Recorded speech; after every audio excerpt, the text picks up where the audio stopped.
마지막으로 네, 여기 행정적인 부분 좀 안내가 있는데 월수금은 저희가 6시부터 8시, 8시부터 10시 이렇게 2시간씩 수업을 하고요. 화목토는 5시 10분, 7시 40분, 7시 40분, 10시까지 2시간 20분씩 수업을 하고 이걸로는 절대적인 시간이 부족하기 때문에 토요일 날 격주로 3시간씩 수업을 하고 있습니다. 네, 간단히 시간표도 안내를 좀 해드렸고요. 그다음 마지막으로 입시 경향에 대해서 이제 알아보시게 될 텐데요. 저는 사실 특목고 뭐 자사고 이렇게 입시 설명회 이런 데 많이 다녔는데 그런 데서 얘기하시는 게 그 학교별로 다 분석을 해서 얘기를 해주시더라고요. 근데 저는 그런 거보다 우리 지금 예비 중인 아이들한테 필요한 건 이 특목고, 자사고, 일반고 이런 것들이 뭐가 장단점이고 그래서 내가 어떤 기준을 가지고 선택해야 되는지부터 알아야 된다고 생각을 해요. 그래서 그 부분에 포인트를 맞춰서 준비를 했는데요. 그럼 일단 뭐 어떤 종류가 있는지 알아야 되잖아요. 고교별. 일단은 자사고가 있고요. 그 다음 가학고 영재고, 그 다음 외고 국제고, 일반고 이렇게 크게 4가지 정도 구분된다고 보시면 되고요. 그럼 이 고등학교들의 장단점을 아셔야 되잖아요. 그래서 고교 특징을 설명드리면 일반고는 내신 관리에 유리합니다. 예. 아이들이 거리에 따라서 오거나 아니면 지망을 해가지고 추첨제로 오는 거기 때문에 성적에 대한 스펙트럼이 굉장히 넓다라는 거죠. 그렇기 때문에 아이가 좀만 더 공부를 열심히 하게 되면 등급을 바꿀 수도 있다라는 겁니다. 그래서 내신 관리에 유리하다고 나와 있고요. 그리고 이제 수시에 유리하다고 되어 있는데 이건 제가 좀 이따 다시 같이 묶어서 설명드릴 거고 명문대 최상위학과에 유리하다는 말이 있는데 이거는 균형 선발 때문에 얘기가 나오는 거예요. 네. 사실상 이제 추천제가 되는 추천서로 써서 가는 게 되는데 이거 같은 경우는요 전교 15등 안에 들어야 사실 가능한 얘기입니다. 전교 15등 안에 드는 친구들은 명문대 최상위 학과가 유리하다는 거고요. 일반고 전체적인 내용은 아니라는 거예요. 그래서 이거 구분하셔서 보셔야 되고요. 그 다음 자사고 특목고는 묶어서 설명드리면 장점이 논술, 특별전형, 학생부 교과, 학생부 종합 사실 다 좋다라는 겁니다. 수시 다 좋게 갈 수 있어요. 정시도 유리하죠. 왜냐하면 조기 졸업이 가능하다고 써 있는데 여기 아이들은요 고2 때 고3 과정까지 거의 다 끝냅니다. 고3 때 수능 공부를 계속 진행을 하는 거예요. 그러다 보니까 정시도 당연히 유리해질 수밖에 없겠죠. 또 특목고 아이들은 또 상위 15개 대학이 아니면 재수를 많이 선택을 합니다. 그래서 특목고 상위 15개 대로 들어간 비중이 재수생 아이들 비중이 높은 것도 그 이유에서 그런 거예요. 더 1년을 공부하고 들어간다는 거죠. 그러다 보니까 자연스럽게 정시는 자사고, 특목고, 명문고 이런 아이들의 축제가 돼버리다 보니 일반고는 수시로 가야 된다라는 말이 나오는 거예요. 그래서 일반고가 수시가 유리하다라는 게 아니고 일반고 아이들은 정시가 불리하기 때문에 수시로 가야 된다라는 얘기입니다. 예, 이 내용을 모르면 일반고는 수시로 유리하다라고 생각하실 수가 있어요. 그래서 그 부분을 아시는 게 좋고요. 그러면 이렇게 특징을 알아봤으니까 그 장단점을 한번 정리를 해볼게요. 장점이요. 자사고는 수시, 정시 다 갈 수 있습니다. 다 유리해요. 가학고 영재고도 유리합니다. 외고 국제고도 다 유리해요. 일반고는 수시, 학종으로만 갈 수 있을 것 같습니다. 이렇게 얘기를 드리면요. 일반고 학종만 가야지 하셨던 어머님들도 그러면 자사고, 가학고, 영재고, 외고, 국제고도 준비를 해봐야 되는 거 아닌가라는 생각을 하시게 될 거예요. 그러면 이런 데들은 어떤 거를 볼까? 그 다음 입시 요건을 봐야 되겠죠. 과목을 얘기 드리면 자사고는 전 과목이나 주요 과목을 보게 되고요. 가학고, 영재고는 수학과 과학을 봅니다. 외고, 국제고는 영어나 뭐 외국어, 제외국어 같은 거 보게 될 거고 일반고는 그 지망을 쓴 다음에 추첨을 하고 그 다음에 마지막에 안 된 친구들은 거리순으로 뽑게 돼 있습니다. 이 표만 봤을 때, 그러니까 진로가 정해지지 않은 친구들을 가지고 제가 얘기를 드리는 건데요. 진로가 정해져 있지 않다고 하고 내가 노력을 해보겠다. 입시 시작이 됐으니 나는 입시에 맞춰서 준비를 시작하겠다 하는 친구들한테 일반고부터 가세요라고 얘기하는 것보다 차라리 자사고 먼저 도전을 해보라는 거예요. 전과목 주요 과목을 보니까 자사고를 열심히 한번 우리가 만들어 가보자라고 하고 공부를 하고요.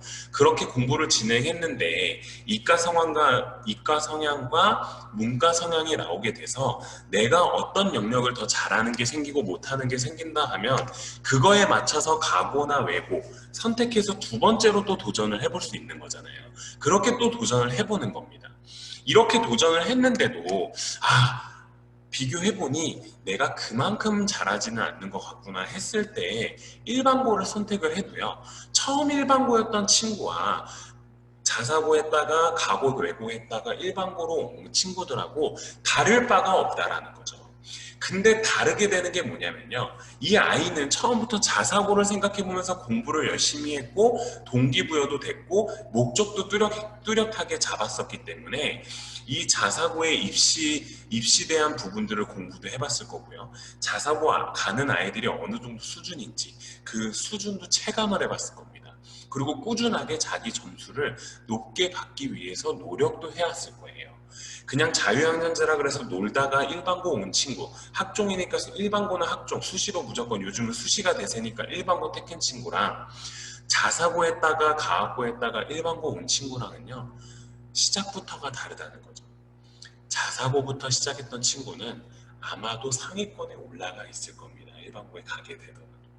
그래서 일단 진로가 없는 친구는 자사고나 이런 노력들부터 해보는, 꿈이 없다면 일단 공부는 계속 지속적으로 해보는 게 좋다는 거죠. 그 다음은요, 진로가 있는 경우도 있습니다. 예. 그래서 진로가 정해진 친구들한테는 어떤 방식을 택해야 되는지를 알려드릴 거예요. 먼저 의학계열, 의치안이라고 많이 얘기하는데 의학계열로 정하신 분들은요, 자사고로 가는 게 낫습니다. 예, 영재고 가학고는 가지 말아달라는 거예요. 왜냐하면 영재고 가학고는 4차 산업에 발맞춰서 그 과학적으로 뭔가 보여줄 수 있는 인재를 키우겠다라고 만들어진 학교들인데 이게 입시에 좋다 보니까 의치안 가는 친구들이 영재고 가학고를 가는 친구들도 있어요. 그래서 영재고 가학고가 발표를 했습니다. 의치안을 지원하는 우리 고등학교를 졸업하고 의치안을 졸업하는 지원하는 친구들은 그래서 된 친구들은 영재고 가학고 졸업을 취소시키겠다라고 말을 하고 있습니다. 그래서 의치안 가는 친구들은 자사고를 목표로 하는 게 맞다라는 거예요. 그다음 교대사범대는 뭐 이공계, 인문계처럼 특별한 게 없기 때문에 일반고 가셔서 내신만 봅니다. 그래서 내신 이렇게 써놨는데 교대사범대는 내신만 보기 때문에 일반고로 가시는 게 낫고요. 그다음 이공계는 영재고 가고 인문계는 외고, 국제고, 상경사회는 국제고, 통상이랑 글로벌 이런 게 포함됐기 때문에 국제고로 가는 게 낫고요. 그다음 사관학교는 자사고라는 건요. 사실 예전에는 자율사립형 고등학교가 돼서 입시 실적이 중요하기 때문에 거기에 매진을 해왔기 때문에 사실 입시학교라고도 불렸습니다. 그래서 자사고는 이런 사관학교 같은 데를 굉장히 잘 보내요. 노하우들이 있어요. 그래서 사관학교 목표이신 분들은 자사고부터 가는 게 유리하다라고 보시면 됩니다. 그러면 이제 진로가 정해진 아이들의 유불리도 알아봤으니 또 정리를 해볼게요. 진로 의치안을 가는 친구들은 자사고를 가면 되고 이공학 계열은 가고 영재고 인문 계열은 외고 국제고 교대사범은 일반고로 가시면 됩니다. 진로가 정해진 친구들은요 아까 얘기 드린 자사고 가고 외고 그 다음 일반고 지원하는 그런 방식이 아니라 내 목표가 정해지면 그 한 가지만 보고 달려가면 된다라는 거예요. 더 선택의 폭이 내가 어디에 집중을 해야 되는지 알 수도 있기 때문에 진로 선택이 제일 중요하다는 겁니다. 그래서 고등학교는 선택하실 때 이 표로 진로가 없을 때는 위에 얘기 드린 그 방식대로 진로가 있을 때는 나에게 맞는 고등학교를 선택해서 가시면은 준비를 하시면은 좋을 것 같습니다. 그 다음에 이게 가장 중요하기 때문에 제가 좀 힘을 많이 실어서 설명을 드렸고요. 그다음 보편적으로 알고 계셔야 되는 것도 있다 보니까 얘기를 드리면 2022년도에 대입 개편을 뭐 발표한다 이런 얘기들이 있는데 거기에 절대평가 얘기가 있고 고교 학점제가 있습니다. 근데 지금 코로나도 있고 아직 공론화도 돼 있지 않고요. 실제 대선도 있기 때문에 이거는 2022년도에 바로 적용되기는 힘들 것 같아요. 그래서 이런 게 있다 정도만 알고 계시면 되고요.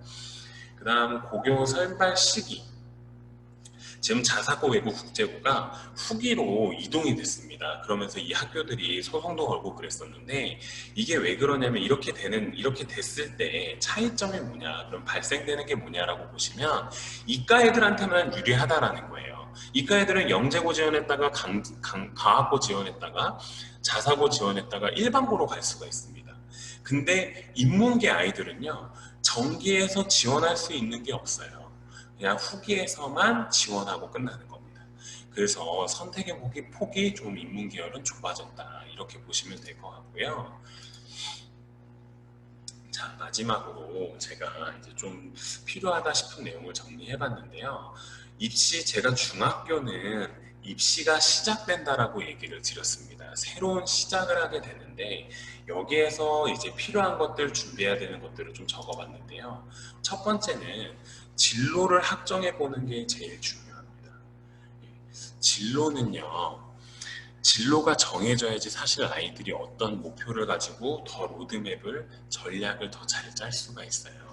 중1 때부터 정하시라는 말이 아니고요. 중1 때 당장 정하라는 게 아니고 지금부터 꾸준히 소통을 해가면서 아이와 함께 중2가 됐든 중3이 됐든 빠를수록 좋기 때문에 진로를 확정하시라고 하는 거고요. 진로가 확정이 안 됐다고 한다면 그래도 노력은 계속 해야 되니까 아까 얘기 드린 전과목, 주요 과목 뭐 이런 식으로 성적을, 그러니까 공부를 꾸준하게 해야 된다라는 거예요. 그래서 일관된 노력으로 적어봤고요. 그 다음 두 번째는 자기주도 학습 역량인데 자기주도 학습 역량을 단순하게 독학이라고 생각하시는 분들이 있는데 그게 아니고요. 지금 온라인 수업도 많이 아마 하실 거예요. 지금 학교에서도 하고 있으니까 온라인 수업이나 학원을 다니거나 그 학원에서 오는 숙제들이 있거나 이런 것들을요, 철저하게 다 자기가 관리해서 그 시간을 쪼개가지고 완성을 시켜야 된다는 겁니다. 요즘에 점점 얘기가 더 많이 나오고 있는 게 자기주도 학습 역량이에요. 그래서 공부 습관을 철저하게 해주자, 이게 지금 두 번째로 쓴 거고요. 그다음 세 번째로 내신 관리와 입시 준비가 있는데 이거는 저희가 해드릴 겁니다. 그러니까 따로 신경 쓰실 필요는 없고요. 다섯 번째로 인성이라고 좀 자극적으로 쓴 것 같은데 이거는 아까 얘기 드린 그 참여도처럼 학교에서의 생활을 잘해야 된다는 거예요. 학생뿐만 아니라 선생님뿐만 아니라 행정에 계신 분들, 청소하는 아저씨까지도 전부 다 챙기고 하게, 그렇게 잘 학교에서의 관계를 유지하다 보면 그게 자연스럽게 점수로 이어질 겁니다. 그래서 그렇게 보시면 되고, 마지막으로 아이들이 6년이라는 마라톤을 이제부터 시작을 할 겁니다. 그래서 건강 관리도 잘 해주셨으면 해서 마지막으로 제가 문구를 넣어봤습니다. 여기까지 제가 준비한 설명의 자료가 이제 다 마무리가 됐는데요. 저희 그래도 이렇게 시간을 내주셔서 저희 실시간 온라인에 들어오셔서 설명회를 들어주신 분들한테도 감사드리고요. 그리고 유튜브를 통해서 이제 시간 내서 보시게 될 분들한테도 시간을 내서 들어주셔서 너무 감사합니다. 저희 로드맵에서 밝힌 것처럼 초등 때는 아이들 수능 듣기 만점 만들어 드렸습니다.